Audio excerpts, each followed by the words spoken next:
Bienvenue dans un voyage à travers le temps, jusqu'à l'été flamboyant de 1966. Imaginez le mythique stade de Wembley, où 96 spectateurs retenaient leur souffle, où la reine Élisabeth II était présente, et où l'équipe d'Angleterre, dans son traditionnel maillot rouge, a écrit le plus beau conte de fées de l'histoire du football anglais. Grâce à leur jeu audacieux, orchestré avec brio par Sir Alf Ramsey, ils ont remporté le prestigieux trophée Jules Rimet. Mais aujourd'hui, nous n'allons pas seulement parler de gloire, nous allons explorer la vie qui se cache derrière cet exploit. Plus d'un demi-siècle s'est écoulé.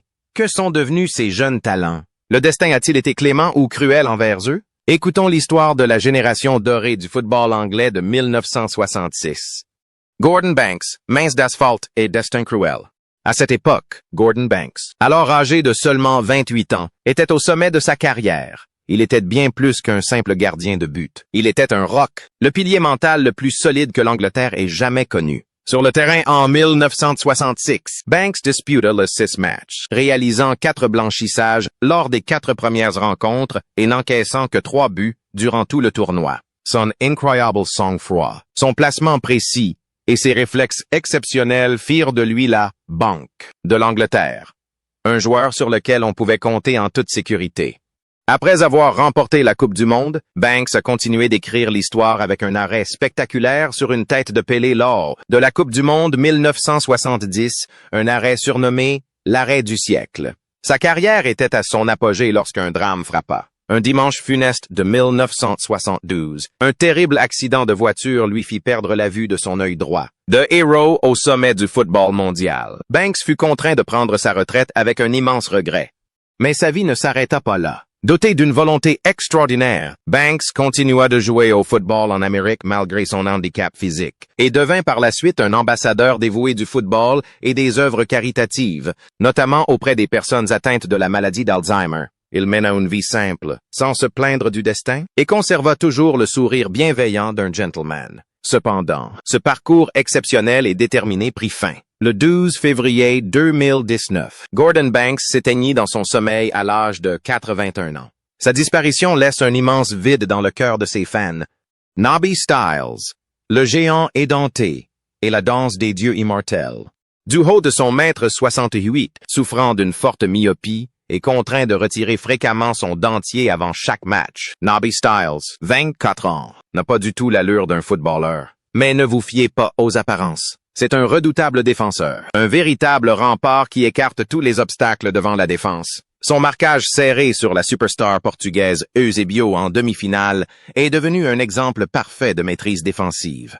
Après la finale, l'image de Nobby Stiles dansant sur la pelouse de Wembley, le trophée à la main et un sourire édenté aux lèvres, devint le symbole d'une joie immense, mais sa vie fut ensuite marquée par la tristesse. Après sa retraite, il doute faire face à de nombreuses difficultés financières, au point de devoir vendre sa précieuse médaille de la Coupe du Monde pour subvenir aux besoins de sa famille. Ce fut le sacrifice silencieux d'un homme qui a toujours fait passer sa famille avant la gloire.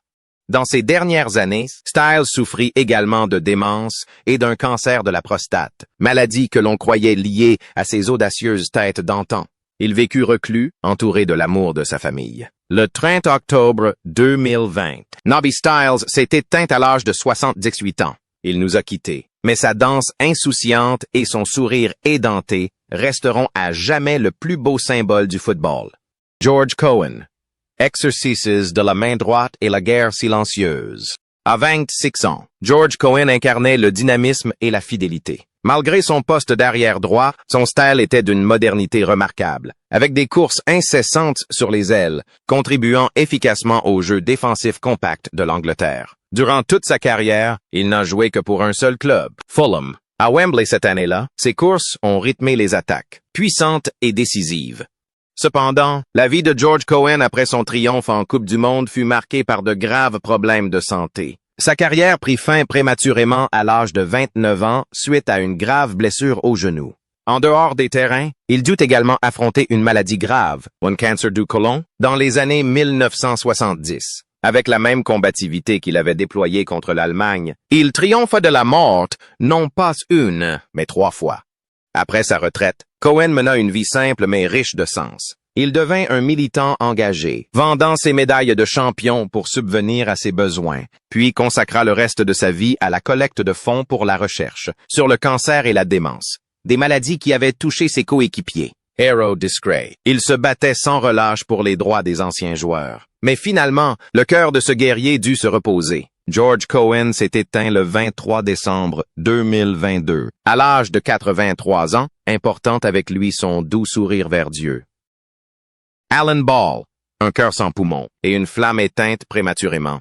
Alan Ball, le benjamin de l'équipe à seulement 21 ans, est un véritable bourreau de travail au milieu de terrain, reconnaissable à ses chaussettes basses et à son énergie débordante. Il a été élu homme du match par de nombreux experts. Il a joué sans relâche pendant les 120 minutes, créant de nombreuses occasions et perturbant constamment le jeu adverse. Après 1966, Alan Ball poursuivit son illustre carrière à Everton et à Arsenal. Il se tourna ensuite vers l'entraînement, une carrière marquée par des hauts et des bas, mais toujours guidée par sa passion. Homme très sensible, Ball chérissait sa médaille d'or de la Coupe du Monde et ses amitiés avec ses anciens coéquipiers. Il choisit d'une vie simple, aimant sa famille et profitant de la compagnie de ses enfants et petits-enfants. Mais le destin fut cruel. Une nuit d'avril 2007. Alors qu'il tentait d'éteindre un petit feu de jardin, le cœur de l'homme sans poumon cessa de battre. Alan Ball mourut subitement à l'âge de 61 ans d'une crise cardiaque. Il était le deuxième membre de cette équipe légendaire à disparaître après Moore, laissant derrière lui un chagrin immense pour ce joueur de talent passionné qui s'est toujours donné à fond jusqu'à son dernier souffle. Martin Peters, alias le fantôme, était en avance sur son temps. À 22 ans, Martin Peters était décrit par son entraîneur, Alf Ramsey, comme un joueur en avance de 10 ans sur son temps, milieu de terrain complet. Il était capable de se déplacer sans ballon avec une agilité fantomatique, surgissant soudainement dans la surface de réparation pour marquer. C'est Peters qui inscrivit le but de la victoire, 2-1 en finale, un but qui illustrait parfaitement son sens tactique exceptionnel. La carrière de Peters connut ensuite un essor remarquable et il remporta de nombreux succès avec Tottenham et Norwich. Professionnel exemplaire, discret et réservé, il menait une vie paisible loin des projecteurs et de l'agitation médiatique, privilégiant sa famille et les voyages en caravane. Cependant, dans ces dernières années, Peters n'a pu échapper à la malédiction qui pesait sur l'équipe de 1966, la maladie d'Alzheimer. Peu à peu, il oublia son glorieux passé, entouré des soins de sa femme. Le 21 décembre 2019, Martin Peters s'est éteint à l'âge de 76 ans, important avec lui le secret de son fantôme. Roger Hunt, l'assassin silencieux et la célébration inachevée. Roger Hunt, 27 ans, était un précieux coéquipier pour Bobby Charlton et Geoff Hurst. Travailleur acharné, humble et pourtant incroyablement efficace. Il était un attaquant redoutable.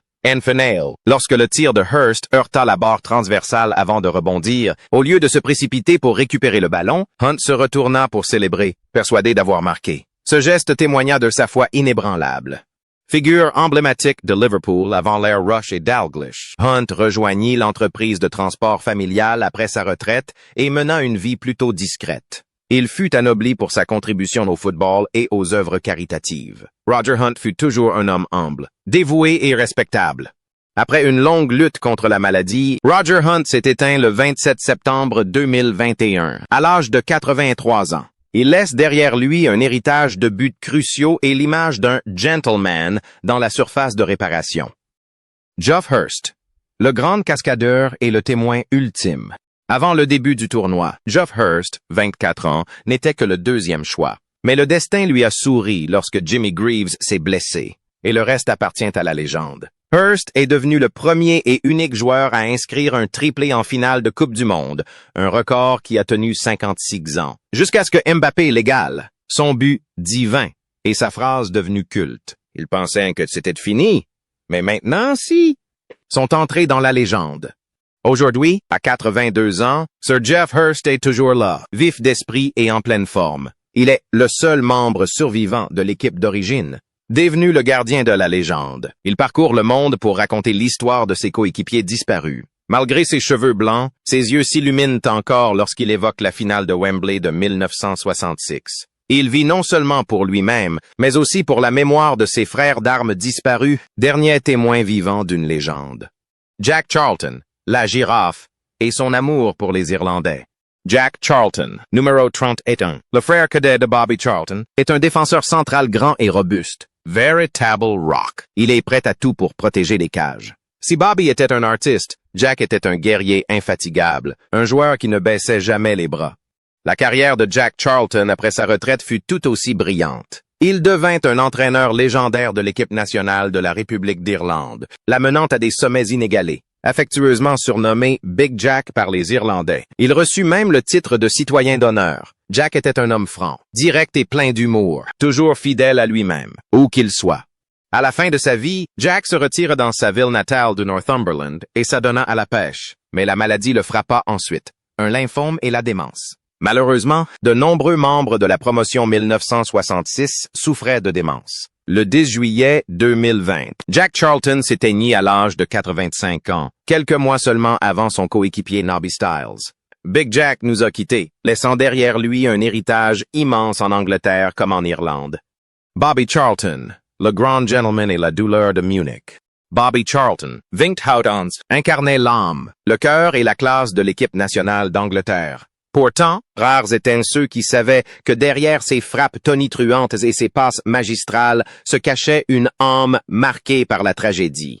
Il avait survécu à la catastrophe aérienne de Munich en 1958, où il avait perdu tant de coéquipiers. Cette douleur avait forgé chez Bobby Charlton un homme discret, humble et responsable. En 1966, il remporta le Ballon d'Or européen, confirmant son statut de star incontesté.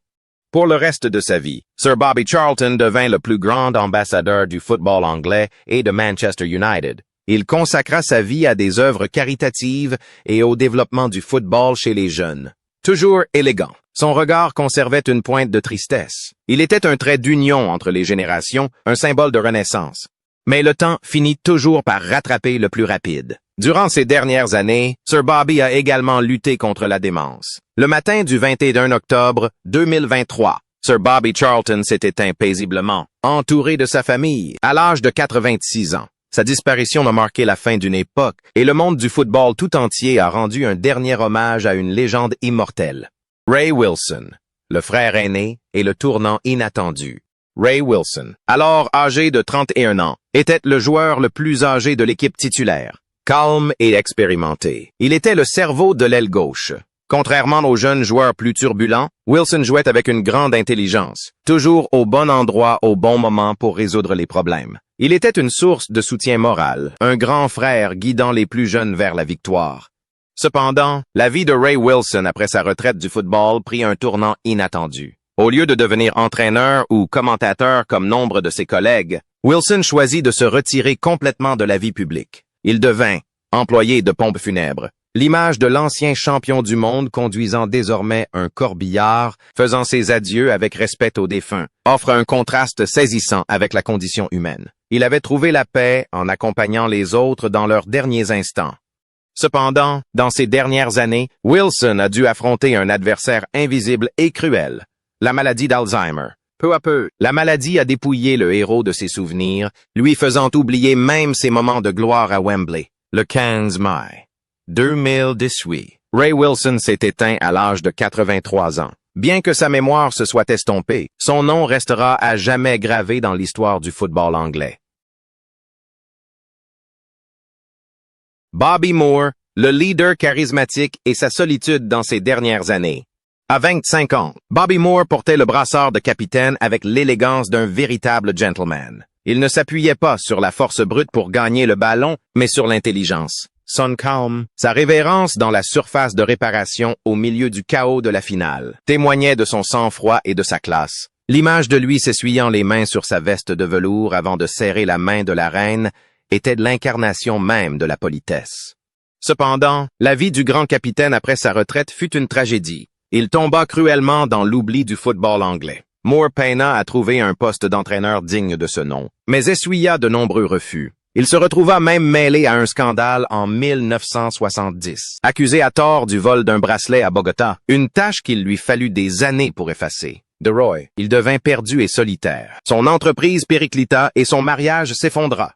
Ce qui était encore plus déchirant, c'est qu'à 51 ans, il apprit qu'il était atteint d'un cancer du côlon. Moore lutta contre la maladie avec courage et discrétion. à l'image de sa carrière, allant même jusqu'à commenter des matchs quelques jours avant sa mort. Le 24 février 1993, Bobby Moore s'éteignit à l'âge de 51 ans. Sa disparition prématurée fut un choc immense, révélant au monde du football anglais tout entier le traitement réservé aux légendes. Jimmy Greaves, le génie oublié et la rédemption.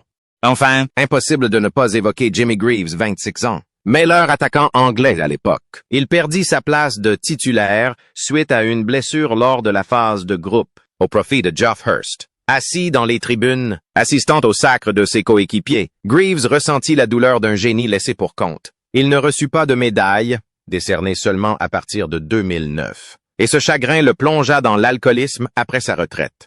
Mais Greaves a su renaître de ses cendres. Il a vaincu l'alcoolisme, est devenu l'un des commentateurs sportifs les plus appréciés de Grande-Bretagne, doté d'un humour exceptionnel. Il a trouvé la paix et le pardon. Sa vie fut une histoire de chute et de renaissance. Le 19 septembre 2021, Jimmy Greaves s'est éteint à l'âge de 81 ans, mettant ainsi un terme à une vie tumultueuse mais glorieuse, celle de l'un des plus grands attaquants de l'histoire.